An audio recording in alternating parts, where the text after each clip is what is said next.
Welcome to the Great Coaches Podcast. To me, being perfect is not about that scoreboard out there. This is a chance of a lifetime. When you can understand the person, you can then work towards a common goal. We are all on the same team. Know your role and do it to the best of your ability. Focus on the fundamentals. We've gone over time and time again. Your defense has got to be better. Leave no doubt tonight. Great moments are born from great opportunity. Hello everybody, my name is Paul Barnett and welcome to the Great Coaches Podcast, where we believe that there is no algorithm for leadership, and so we interview great sports coaches from around the world to try and find ideas to help all of us be better leaders. Our great coach on this episode is Sir Graham Henry. Graham is a New Zealand rugby union coach. He started coaching in 1975 while teaching at Auckland Grammar School. His coaching and teaching continued, and then in 1992 he also took on responsibility for coaching Auckland in the National Provincial League in New Zealand. And then in 1993 he led them to the first of 4 consecutive championships. In 1996, he resigned as a headmaster to take up full-time coaching with the Auckland Blues and then led them to back-to-back Super 12 titles in 1996 and 1997. He then took on the role as head coach of Wales and in 2000 led them to the Six Nations Championship and the Grand Slam. While coaching Wales, he also led the British and Irish Lions on a tour of Australia. In 2003, he was appointed coach of the New Zealand All Blacks and went on to lead them to the 2011 World Cup. In 2012, he was awarded a Knight Companion of the New Zealand Order of Merit in services to rugby. The way Graham talks about the team's culture being built from its purpose, which was to be the best sporting team in the world, and the role that humility played in bringing this to life. How, by the time he was appointed All Blacks coach, he had learned about the importance of empowerment and moving from a coach-driven environment to a team-driven environment. And the way the difficult decisions he has made in his life have gone on to benefit him in the long run, and how, in his words, learning about yourself under pressure has been a key part of his development as a leader. And just before we go to the interview, today's podcast is brought to you by the Macquarie University Business School's MBA program. Designed to empower, challenge and transform, the Macquarie MBA gives you the business skills and knowledge you need to succeed in an evolving global economy. The program bridges the gap between theory and real-world application, bringing together world-leading professors, executives and industry partners to teach you how business can be used for good. I have just started working with the team at Macquarie on some projects and can attest to the quality of the people and material. To find out more, search for Macquarie University Business School's MBA. And now please enjoy our interview with Graham Henry. Unfortunately, the audio is a little poor in parts, but I hope it doesn't detract from what is a great interview with one of the game's all-time greats. You're listening to the Great Coaches Podcast. So Graham Henry, good morning and welcome to the Great Coaches Podcast. Yeah, good morning. Very happy to be talking to you this morning, Graham. Could I start with something pretty simple? Could you tell us where you are in the world and what you've been up to so far today? Well, I'm on Waiheke Island, which is an island off Auckland, New Zealand. It's probably about 35 minutes by ferry. It's just after 8 a.m. in the morning on a Friday morning. The temperatures here today will get to about late 20s. So it's the middle of our summer. So it's considered hot in this part of the world to be in the late 20s. We're very fortunate. We live, as I said, on an island. We've got a couple of acres. We fish and garden and drink wine and enjoy our mates' company and all those things. So, married with 3 kids and 5 grandkids. 77, so I'm late middle-aged.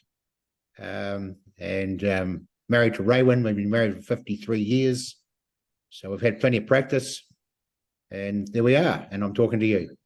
Well, Raywin's a great coach in her own right, which we might get onto through the interview as well. But I appreciate you taking a little bit of time to talk to us, Graham. When I started the podcast 4 years ago, and I thought I'd interview great coaches, I made a list of my dream list, and you were on it because of the great success that you've had with the All Blacks. So I'm really keen to hear about that and the cultural change that you were at the forefront with that amazing team. But perhaps we should just start at the start, which the start of your coaching career was 1975. I was 2 years old. And I'm wondering, when you cast your mind back, what do you remember from those early years? I think I was exceptionally lucky. I was a school teacher, physical education teacher, mainly, and science. And I taught at a school called Auckland Grammar School, which is a traditional boys' school in Auckland, quite a well-known, famous school in New Zealand. Produced the most number of All Blacks. And I was asked to assist with the first 15, their first 15 rugby team, which started in 75. And I was fortunate because we had these very keen young men who were jumping out of their skin, wanting to play good rugby. So it was the ideal environment to learn to coach, if you like. And so we still meet those teams. Those boys still meet. They're in their 60s now. And so there was great empathy, but also lots of real keenness, and some had real ability. I think during the time I coached Auckland Grammar, 1975 to 1980, I think there was 6 All Blacks during that time. Grant Fox and the Wetton brothers, to mention a couple or 3. Nicky Allen, who played 5'8" for the All Blacks. A couple of hookers, Mills and Buchan, John Mills and John Buchan. And I missed out John Drake, who had played in the 1987 Rugby World Cup, was a prop forward, who's no longer with us, unfortunately. But so talented boys, keen as mustard, ideal environment to learn to be a coach. So I'm very grateful for that opportunity. It gave me a bit of a solid base to start with. That solid base takes you eventually to be your first senior coaching role with Auckland in 1992. So it's 17 years later. When you transitioned into coaching the seniors, what do you remember being most surprised by at the time? Well, I've been coaching a long time by then. So we're talking 1992, and I started in 75. So we've got 17 years, isn't it? And I coached senior rugby 5 or 6 years. I was a headmaster of a secondary school in Auckland called Kelston Boys High School, so I couldn't coach initially at the highest level. So I coached the Auckland Colts for, I think, 5 or 6 years during that time after I finished with university. And that was the end of the season. It was a rep team involvement rather than a whole season, because I was a new headmaster, if you like. And so I was learning the ropes as a secondary school principal and coaching rugby. And then in 1992, when I was still the principal of Kelston Boys High School, I was appointed coach of the Auckland rugby team. And the game was amateur then. And we played some super rugby. I think it was called the Super Six. And we played provincial rugby, obviously. It was a very strong side. And I coached them through to 1998 when I went to Wales. But during that time, the game changed and went professional in 1996. So I was the Blues coach in 96, the Auckland coach in 96, so 2 different teams, and the principal of Kelston Boys High School. So I was doing all those roles. And something had to go. And I was very passionate about education, and I really enjoyed the role of headmaster and the responsibility. But I had to make a decision whether I was going to become a full-time rugby coach and so I prostituted myself and took the money and became a full-time coach in 1997. So I coached the Blues in 96, 97 and 98. And near the end of 98, probably August, I went to Wales. But that's another story. There's a couple of stories in there I'd like to just ask you a little bit more about, actually, before we get to Wales. Because when you're at Auckland, you're being very modest, because there's 4 consecutive NPC championship titles. You beat the British Lions, and you win the Ranfurly Shield back from Canterbury. I mean, those were some fairly serious achievements. Graham, what travelled with you from that experience into the future? What was visible later in your coaching style? Oh, I spent a lot of time on research, watching teams play, watching us play. That's Auckland and the Blues, and working out how we could improve our performance, how we could beat opposition tactically.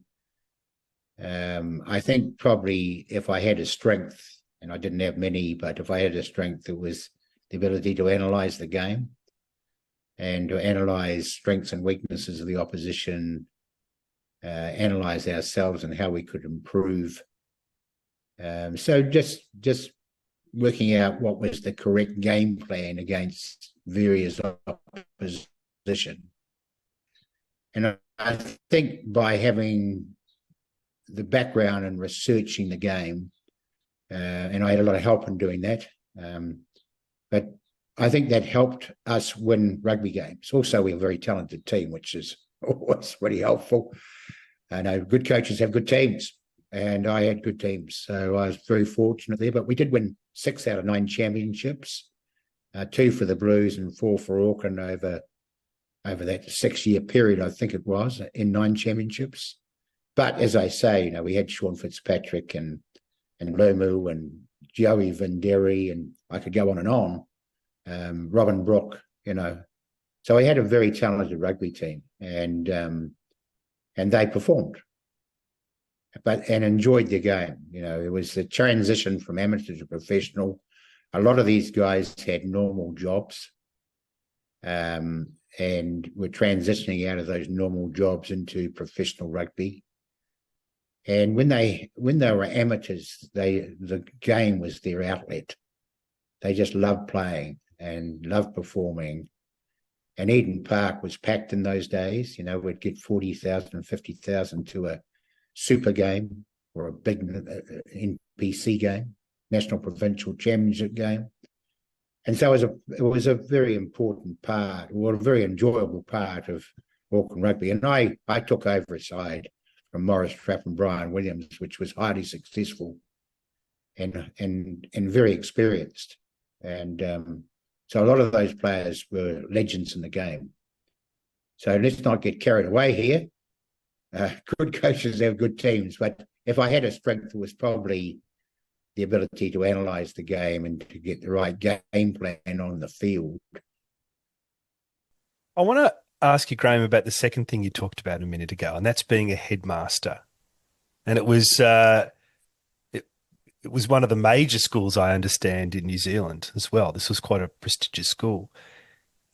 What are the similarities when it comes to leadership? What are the similarities that come from leading a large school like that and leading a sporting organisation? I think, the school that I was principal of was Kelson Boys High School, which was a decile 3-4 school, which means that it was in a reasonably lower socioeconomic area. And there was a lot of Pacifica boys in that school, Maori Pacifica. So probably when I left there, it was over 80% non-European. And I think 2 things stood out. One was the staff were superb, very good staff who helped each other a lot.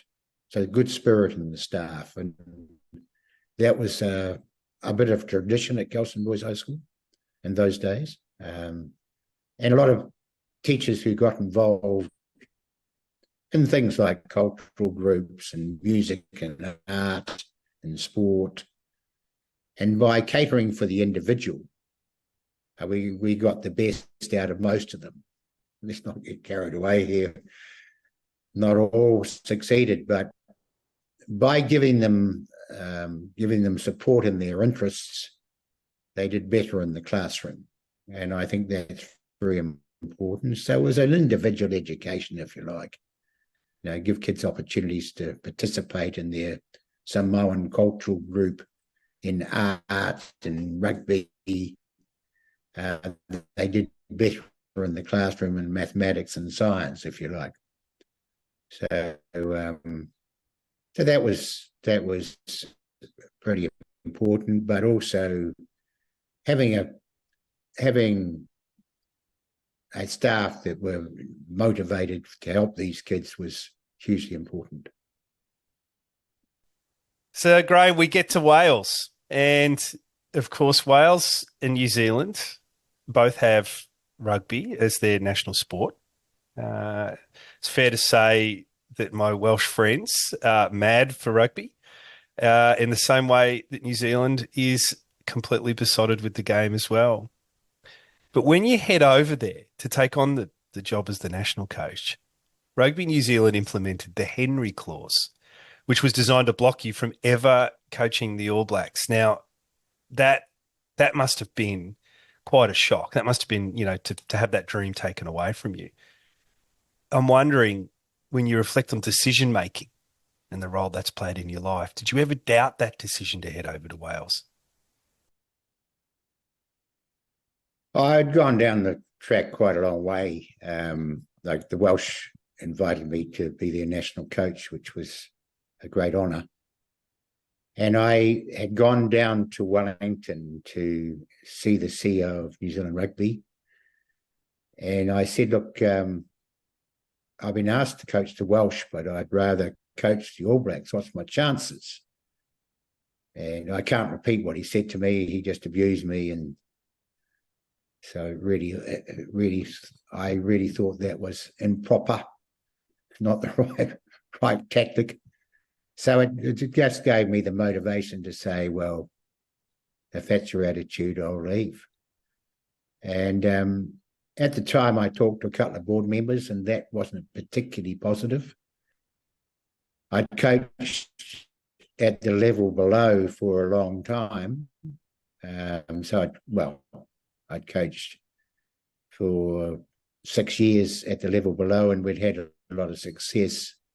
And I wanted to coach at the highest level, and contract was pretty attractive. And it was a new experience, it was outside your comfort zone. I knew nobody. Going to coach in a country that was passionate about the game, but had a lot of recent failures, so they were in pretty poor shape, to be fair.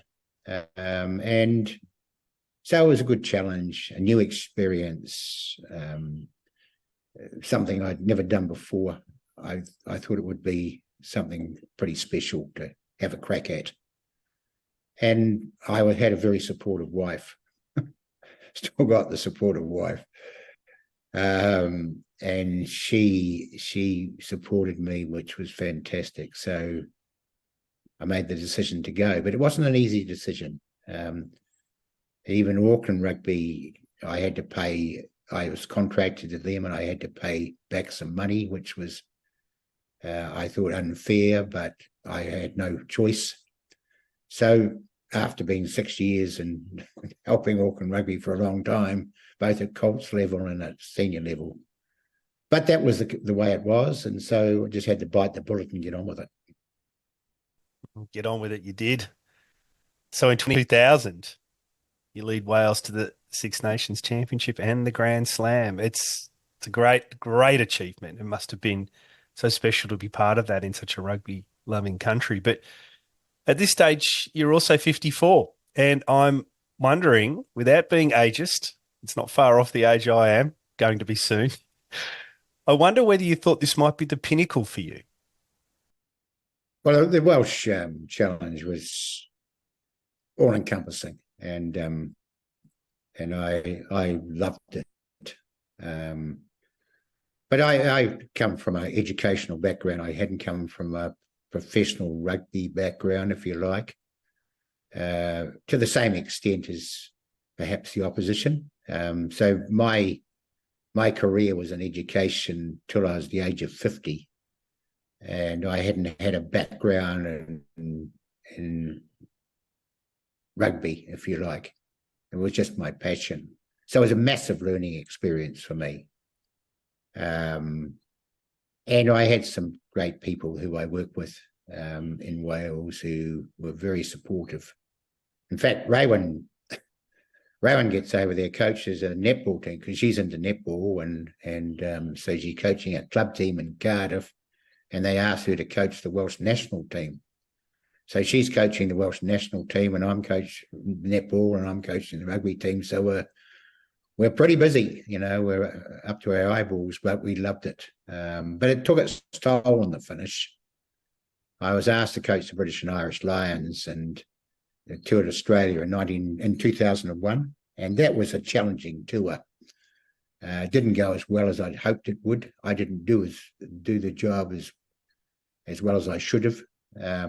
Should have done it another way, but again, I was learning, and I learned a massive amount about myself, about the coaching of rugby with other people, which and mainly about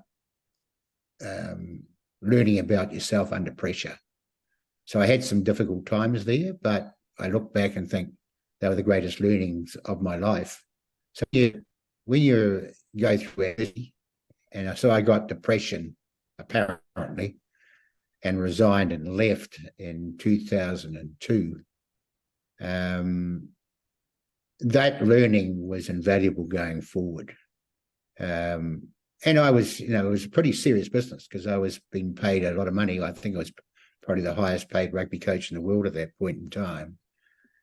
And that's not a gloating statement. It was just a factual statement. So it was a lot to give up, because it gave the family a lot of stability.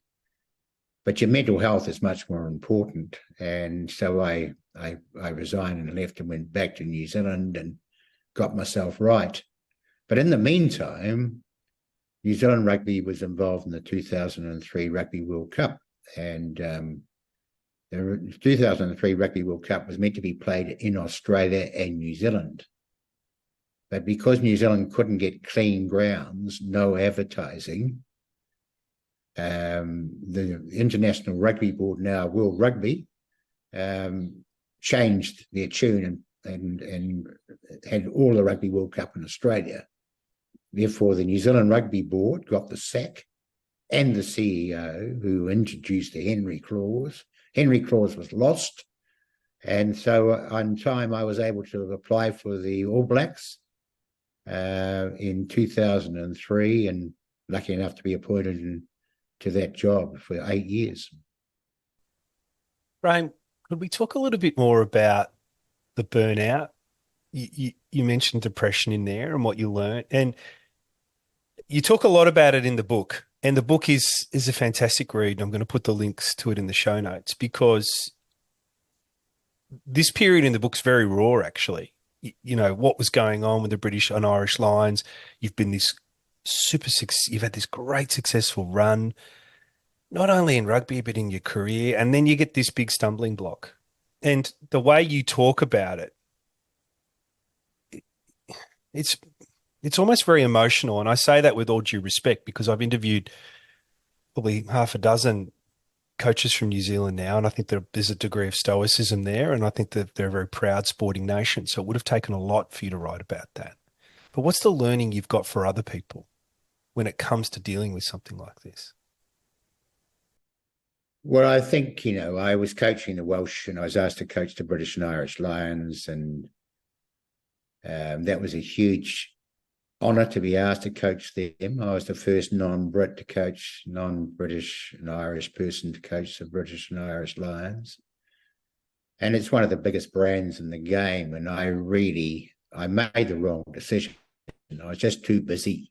And I was full-time Welsh coach. And then I was asked to coach the British Irish Lions on top of that. I wanted to stick it up New Zealand rugby, quite frankly. I just wanted to show them that I could coach at the highest level.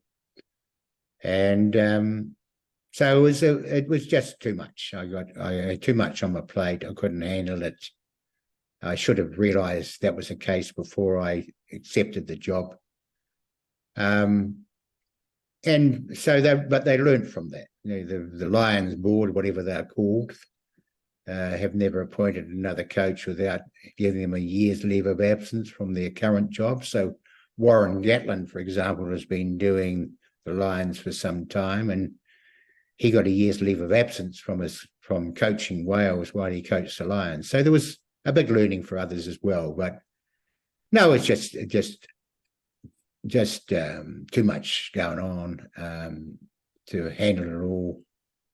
If we'd won in Australia in 2001, and Australians were good in those days, am I allowed to say that? Yes, so they were the best in the world in 2001. The world champions in 1999, and so they had a very strong side. And it was a great series, the Lions series in 2001. Went to the wire, 7 tries each in the 3 test matches. I'm just trying to pump up my own tyres here. But if I'd done it better, we could have won it. And so it's the first time, I think, really in my career that we hadn't achieved when I was coach as much as I'd hoped we would. And I hadn't been used to that. Plus the fact that I was overloaded big time, and it just took its toll. So I knew I had to get out. I just burnt out totally. I knew I had to get out. I wasn't going to come right by staying. And the Welsh Rugby Union were fantastic to me, very supportive. And so I just came back. Rowan stayed, actually, because she had a World Cup in Jamaica, Netball Cup, and I came home and exercised. I went to Akaroa, which is a little French settlement in the South Island out of Christchurch, where I was born and bred in Christchurch. So I knew Akaroa well. Took my parents to Akaroa. They were still alive in those days. This is 2002. And I ran the forest in Akaroa every day. There's a forest at the top, and it comes down into the valley, down into the Akaroa harbour. And it's amazing the connection between the physical and the mental. And I got myself right. Well, I thought I did. And then I got an offer to coach in Japan, a university side in Japan. So I went over there and coached. I got back on the bike and I coached with David Young, and that university side was at a university, won the All Japan University title. They were going to win it anyway because they only invite you when they're good. And so I got back on the bike, came back to Auckland, end of 2002, knocked on the Auckland Rugby Union's door. David White was the CEO, said, I'd like to help the Auckland team again. And he asked Wayne Pivac and Grant Fox, who were the current coaches, whether they could put up with me assisting them. And they said, let the old fella in. And so I became the defence coach for Auckland. And that expanded on to the Blues. And those 2 teams won 3 championships in a row, which was fantastic, really enjoyable not being the head coach and having full responsibility. And then I played for the All Blacks, and, with the change of governance, the Henry clause was lost, and I was fortunate enough to be appointed All Black coach for the 2004. And so there we are. And you've got 2 pretty handy assistants with you when you get the job. There's Steve Hansen, of course, has gone on to be a great coach himself, and Wayne Smith, another great coach. So you had a pretty good team around you. But what I wanted to ask, Graham, is this is a big change for you, this All Black job, because in my reading of what happens, you go from being the person who was in charge of everything, had their hands on everything, to being the person who's overseeing things and being a bit more like, I don't know if the analogy is the right one, but being a bit more like a conductor, stepping back a little bit. And I wanted to ask you, was it easy? I may have misread the situation from the book and the research, but was it easy for you to make that adjustment to being someone that was just one step higher?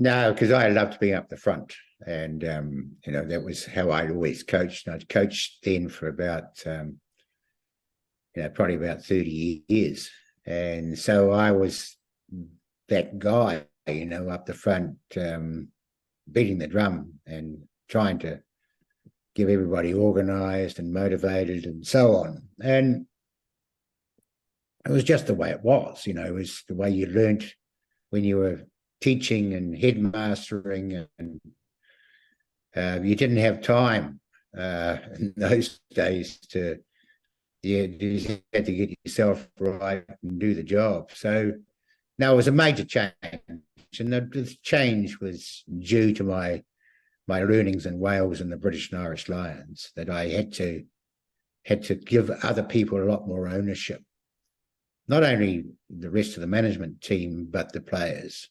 And the more ownership I could give them, the better they would respond. And so that was the big learning, go from a coach-driven environment to a team-driven environment with a lot of other people having increased responsibility. And I think getting the right people was critical. It's about the people, isn't it? It's about the selection of the right people. And Wayne and Steve were two of the right people, and there's a lot of others. And so I spent a lot of time trying to make sure that the right people were on the bus. And I had guys like Gilbert Anoka, who's been the All Blacks sports psychologist for the last 20 years. People like him, and the right medical staff, etc. I could mention a lot of names, but I'll miss somebody out. So let's not go down there. And then forming a leadership group amongst the players. So we had a leadership group of 13, 7 players and 6 management. And they, with the communication with the rest of the team, ran that team. So it was a matter of giving them a lot more responsibility, a lot more ownership, and me driving the bus from the back of the bus instead of the front of the bus, if that makes sense. And trying to help lift the abilities of all the other people with the help of some very good people who I've mentioned. And so it was successful. It took a wee while for it all to come together. But as I said, the more responsibility, more ownership we gave people, the better they performed. I'd like to talk about that leadership group, Graham, but I'd like to just take a few steps before we get there, if I could, because a lot happens in those early years in charge. And, there's the book, Legacy, that's written about what happened. And we've interviewed James Kerr actually on the podcast as well. But I'd like to just hear from you actually about what you were trying to do in those early days when it came to improving the team culture. Yeah, it's a long story. And we haven't got 3 or 4 hours, but really the All Black culture in those days was probably, no criticism, it's just the way things were. The senior players were dominant, and there was a alcohol problem in the group, but it was just the continuation of the amateur days. Hard men on and off the field, and that didn't suit everybody. And so we had to develop a culture that everybody felt comfortable in, and not just some hard men who may have the responsibility of the team. So we went through some learning curves. But in the finish, it was about having a clear understanding what your purpose was. And our purpose was to be the best in the world. Like, we had the ability to be, so we had to achieve that. And not only the best rugby team in the world, but perhaps the best sporting team in the world. And like, the All Blacks have been nominated for the Laureate Sports Awards Team of the Year 4 times and been named once, and nobody else has done that as far as I know. So there was some achievement on that purpose, to be the best sporting team in the world. And nobody knew that. Like, we didn't advertise that. It was just within the team. And then we had to develop a culture that would achieve that purpose. And everybody had to take that on board, adhere to that, live that culture. And that culture was really, to be brief, was about humility, understanding where you'd come from, not getting ahead of yourself, realizing your job is to keep getting better, keep improving. So that was your job. If you thought you were the finished product, you were dead. So it was a constant self-improvement by the management and the players of that team. So humility, understanding that you are not, that you can always get better. And coupled with that was the hunger, the integrity of doing what you had to do to achieve those things, to achieve that self-improvement. And then we were lucky because we had a team that has a history, a legacy that goes back 100 years. And our job was to add to that legacy. So it wasn't a difficult story to tell, and not a difficult story to put into place. If everybody agreed and went on, and in the main, 99%, no, that's a bit of an exaggeration, 95% of those people involved agreed with what we were trying to do. And so it was a team-driven thing. It was a solution-focused. It was about communication, and it was a real-time culture. So every 2 or 3 test matches, we'd sit down, say, what are the goals for the next 2 or 3 tests? How are we going on our culture? How are we going on our ability to play the game? So we set objectives for every 2 or 3 tests, but constantly working on the right behaviours, the right culture. And if you haven't got the right culture, you can't be the best, or you can't achieve your ultimate potential. So that backbone was incredibly important. Real-time culture, total understanding of what that was by everybody involved and what we were trying to achieve. But as I say, we're very fortunate. The All Blacks are considered perhaps one of the most successful sporting teams in the world over 100 years, and we had that base to work from.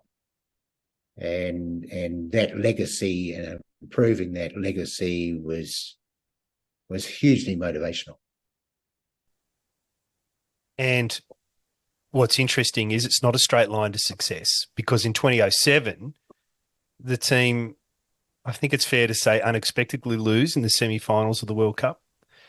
And I know there's a refereeing decision in there which is, has probably been proved to be wrong. But when I read about the situation and how you handled it, I'm fascinated from a leadership point of view. You reflect on it by saying you were trying to make the most of the situation, which you described as terrible. But Graham, the way you handled yourself through that period meant that you eventually went on to win a Global Sportsmanship Award at a big award ceremony in Paris. I'm sorry, I've just forgotten the name of the city where you were in. But just reading through it, it felt to me like this was you at your best as a leader in that moment. And I'm wondering what you learned or what you talk to about when you meet other leaders, when you reference that time and the learnings that you share with them. Yeah, I think I had a bit of luck. To be fair, the the quarterfinal at Cardiff for the Rugby World Cup in 2007 was probably the most difficult rugby game and aftermath I've ever experienced. And I was lucky that I'd gone through the adversity of the British Lions and Wales and the depression and leaving, because I think that gave me a lot of strength of learning how to handle that sort of stuff, that adversity. It's a long story again, and it'd take a long time to tell the full story, but really we just took it on the chin initially. And so there was no point in complaining about how the game was officiated. And we just congratulated the French and got on with it. I didn't make any excuses at the press conference, just didn't say anything really at the press conference after the quarterfinal in 2007, and went into the French dressing room and spent some time with the French. I knew Bernard Laporte, who was the coach, because he was the coach of the French when I was coaching the Welsh, so I knew him quite well, and just congratulated them because we'd beaten them by a big score, 50 points, 3 or 4 months prior. So it was a major turnaround, and they played well, no doubt. And then I was nominated and learning curve, a big learning curve. We came back to New Zealand, do the job in that quarterfinal. We froze, we choked, there's no doubt. We still should have won the game, but we didn't. So how do you learn from that? So you're always learning from adversity. We were lucky to be reappointed, All Black management. Wayne and Steve and myself were reappointed, and we brought in a mental skills coach. We brought in a psychiatrist. Kerry Evans was his name. He was pretty well known in New Zealand. He was an ex-New Zealand football captain. He was a black belt in karate, and he was a psychiatrist. So he had all the right ingredients. And he talked to the leadership group about how we could improve our mental toughness under pressure. And it made a big difference to us. It's another long story about the whole detail of that, but it made a big difference to us. It won rugby games. We were mentally tough to win some games against the odds, and we finished up winning the Rugby World Cup in 2011. His involvement, Kerry Evans' involvement, was a real positive for us.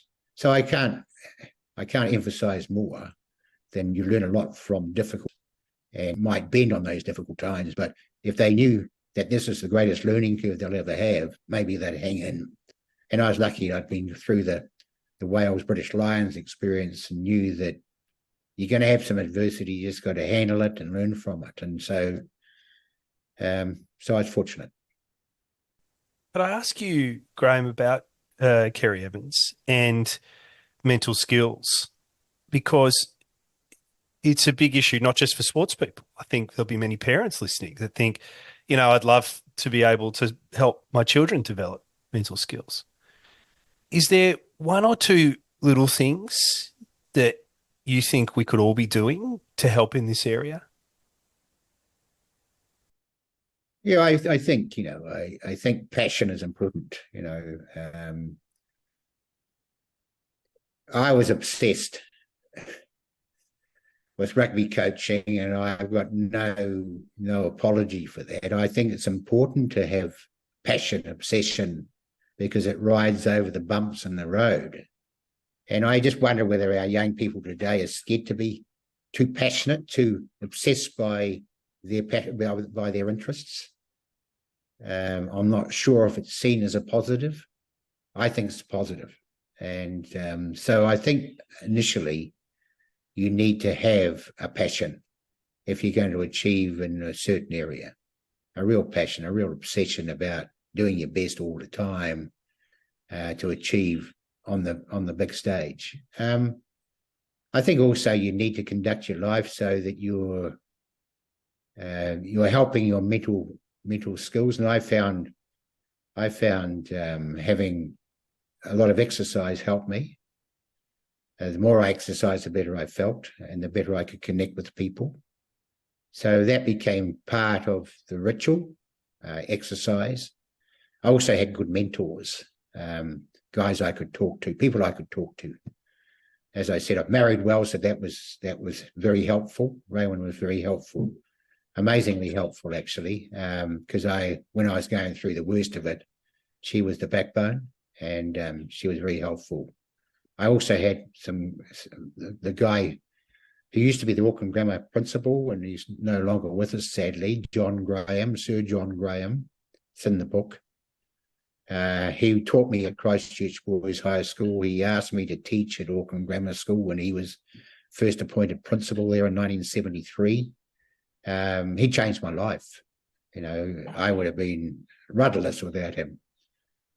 So he was fantastic. And there was others, Jock Hobbs, who was the chair of New Zealand Rugby. Spent a lot of time with him. So I could go on and on. But having good mentors, good mates who you could talk challenges with, a problem shared is a problem halved. Also getting away out of the heat, doing a bit of fishing, getting your toes in the sand, revitalizing, pretty important. Also, I think doing the job well. There's nothing more stimulating than you think that you're on top of it. You may be kidding yourself, but when you think you're doing a good job, you make you feel good. So it's a combination of all of those things, really. Understanding where you're at, understanding that you're under pressure, understanding you've been there before, not losing your passion for the job, but in making sure that you're looking after yourself properly. That exercise, those good mates, those mentors, just recharging the batteries, doing the job well, all of those things. Well, can I talk now about the 2011 World Cup? And I'd like to circle back and talk about the leadership team, because in the book, you describe it as being not the reason, but the main tent pole that keeps this culture alive on a day-to-day basis. And I'm wondering if you could just walk us through the setup of that leadership team and what you learnt about these types of teams along the way. Yeah, as I said before, the leadership group was made up of 13 people at that time, with 7 players, 7 senior players, and 6 management. And the 3 coaches were involved, and Gilbert was involved in that, Gilbert Anoka. But the players, I think from memory, around the 2011 Rugby World Cup were some pretty impressive individuals, like Richie McCaw and Daniel Carter, Conrad Smith, Mills Miriaina, Brad Thorne, and the 2 hookers, Kevin Mialamu and Andrew Hoare.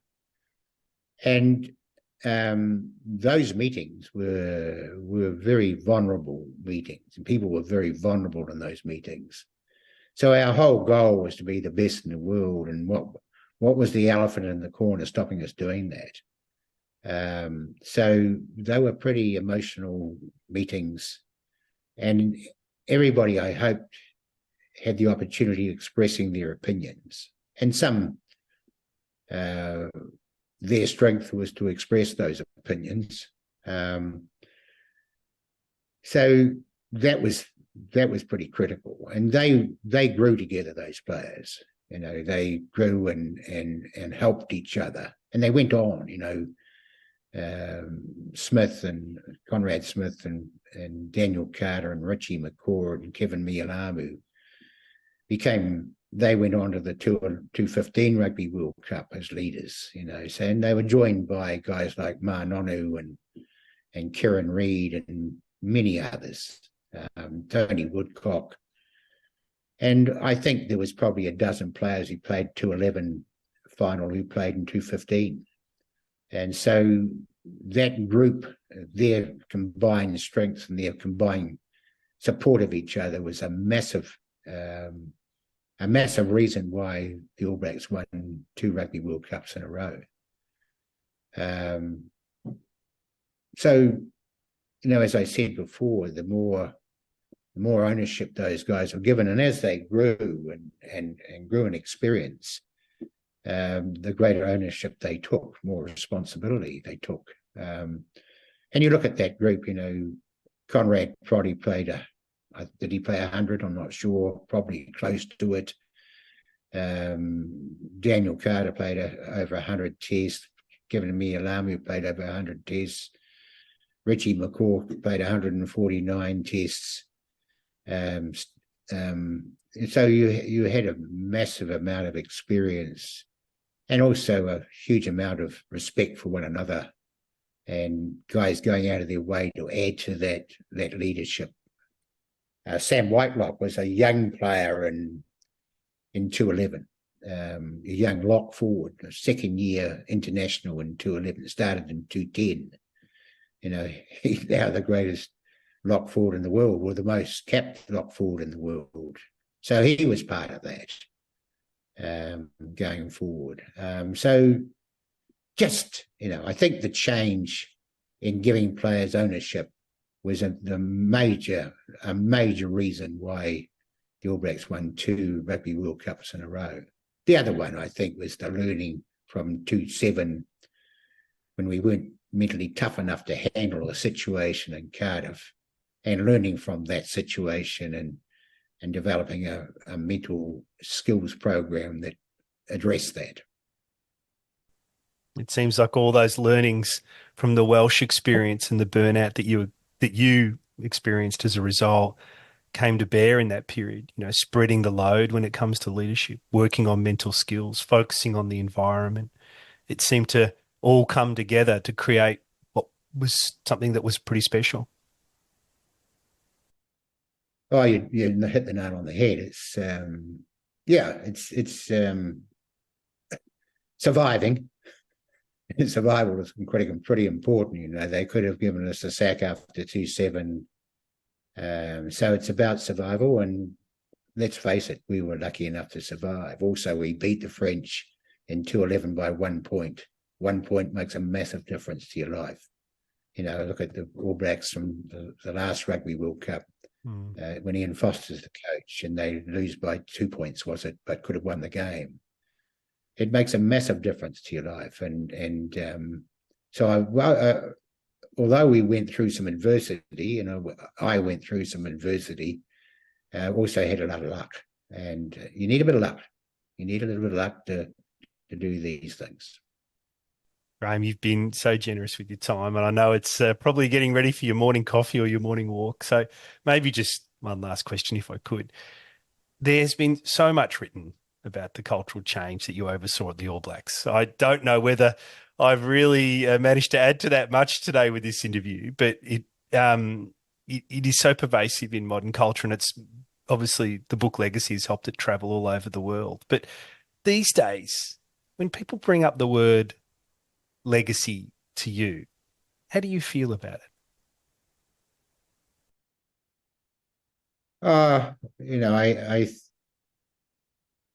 It's a good question, because I wonder what we're doing in the game today. There's too many variables that you can't control, and I think the game's got too complicated. I'm not answering your question. I think I would drop the tackle height to below the waist and below, and I think it would change the game, and it would get back to the great game that we all love. I'm just a bit concerned about the future of the game at the moment. It'll make the game safer and a more attractive game to watch and a better game to play. So can we continue to add to the legacy? Well, I'm just saying the game's got so complicated. And I think perhaps we're also making it more complicated. Like, leaders still got to lead. Even though they might be leading from the back of the bus, they've still got to lead.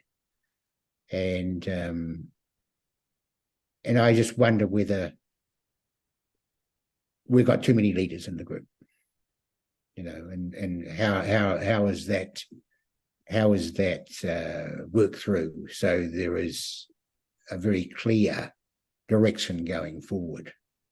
And it's just a gut feel. I could well be wrong, so I do apologise if I'm stepping on anybody's toes here, but we still need very clear direction on where we're going and how we're playing. But with the officiating of the game and the complication of the laws, I think people are losing their love of it, and so we've got to simplify it again. So it's a much easier game to play, and an easier game to watch, and an easier game to understand, and a safer game, and a more attractive game. So that's my hope for the future. I hope the World Rugby has got similar thoughts, and those changes will happen. A wonderful answer, because it illustrates something I've noticed about great coaches. They're always looking forward. To try to get them to look backwards is really difficult. So, Graham, I appreciate you taking the time today to talk to us. It's such a wonderful story. It's been so eloquently written about all over the world, but it's wonderful to hear it directly from you. And you gave some advice in there around, you said, have good mates you can talk challenges with. And as you said it, I could think of two friends in my life that are going through challenges and need a phone call. So I'm going to bid you a lovely day, and I'm going to go and call those two mates of mine. You do that. Thank you. Enjoyed it. All the best. Thank you, Graham. Bye all. Hi, everyone. You have been listening to the great coach, Graham Henry. I hope you got a lot out of Graham's story and found a few ideas that you can bring to your own dinner table, locker room, or work table for discussion. I loved how honest and open Graham was about his depression and the way he'd overcome it. And some of the other key things that really connected with me were the positive role that passion and obsession can play when it comes to developing mental skills, and how his background in teaching and being a school headmaster taught him about the importance of reaching the individual through the things that interest them. I hope you enjoyed it as much as we did. And just before we go, if you have any feedback, then please let us know. Just like Tom Lebhertz, who after listening to our Vern Gambetta episode said, great coaches reflect on what happened and what needs to be done. Thanks, Tom. We love the interaction with the people around the world who listen. And so if you have any feedback or comments, please let us know. And if they're positive ones, of course, spread the word amongst your family and friends too. All the details on how to connect with us are in the show notes or on our webpage, thegreatcoachespodcast.com.